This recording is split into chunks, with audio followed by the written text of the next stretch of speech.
Hi everybody, BigBong here. The other day one of my Instagram followers sent me a message in French. It started in a very weird way, so I asked, where did you learn that? She replied it was on wikiHow. I was so shocked because there's so many interesting things you can learn there. Like how to survive the apocalypse or how to ask your boss for a one-night stand. I'm not saying I did it, or even that I intended to do it. I'm just curious in general, aren't you guys? Anyway, back to the topic. The article we're talking about is 3 ways to say hello in French. The 2 first ones are correct. Bonjour, or more casually, salut. But the 3rd one is very strange. They say it's tiens, but as a Frenchman I've never heard that in my life. Let me quote it for you. State et or tiens in casual settings too. Both terms are not as standard or formal as bonjour, but they're used to say hello in settings that are not especially formal.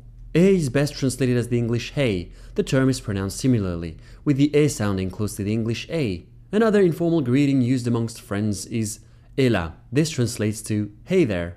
Seriously, I have no idea where this comes from. My guess would be Google Translate. Alright, let me clarify. Et is actually used in French, but it's more an interjection to get someone's attention. A very common variation would be eh oh. Eh oh, vous m'écoutez? Tiens comes from the verb tenir, which literally means to hold. So you would typically say that when you give something to someone. Tiens, as in here. Tiens, c'est pour toi.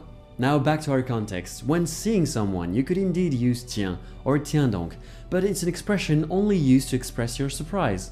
And to go a bit further, it's not always a good form of surprise. You would definitely use it when seeing someone you don't particularly want to see, like your ex for example. Ah bah tiens, qu'est-ce qu'elle fait ici celle-là? So in a real life situation, I might indeed use et or tiens to get someone's attention or to show my surprise, but not to actually say hi. It should look something like eh salut or ah tiens bonjour. Or maybe I'm crazy! If so, please let me know in the comments and I'll see a doctor. Maybe it's an expression everyone uses except when I'm around. Tiens! I'm sorry, it just doesn't feel natural to me. Anyway, if I'm right, then I'd be a bit disappointed with wikiHow. I don't know if these articles are reviewed or can be edited, but I don't think it's that difficult to find a native French person to check such a common expression. I'm sorry if I sound angry. I am. So please don't use tiens to say hi when meeting someone or starting a message. I mean it.